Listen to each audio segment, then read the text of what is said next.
Hi friends, నేను మీ Telugu electrical Sriram. ఈరోజు వచ్చేసి మనం బాత్రూమ్ లోపల వాటర్ లైన్ పైపింగ్ ఏ విధంగా చేయాలనేది ఫస్ట్ మనం మిషన్ బట్టి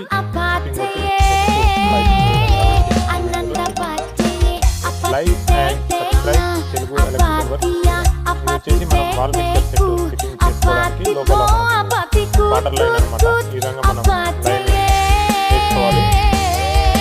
ఇంకా మన ఛానల్లో యూట్యూబ్ ఛానల్లో ఫుల్ వీడియో ఉంది, చూడండి. మన వాల్ మిక్సర్ సెట్కి వచ్చేసి మన రెండు టైప్లో హీట్ వాటర్, కూల్ వాటర్. ఇక్కడ వచ్చేసి మన గీజర్ పాయింట్ గురించి ఈ కూల్ వాటర్ వచ్చి హీట్ వాటర్ రెండు లైన్స్ అనేది ఫిట్టింగ్ అనేది చేసినాం. ఇక్కడ అనేది మనం ఒకటి ట్యాప్ కనెక్షన్ అనేది ఇచ్చేసినాం. ఓకే ఫ్రెండ్స్, ఇదేమో లైట్ సైజ్ ఈ విధంగా వచ్చేసి మొత్తం. Thank you for watching.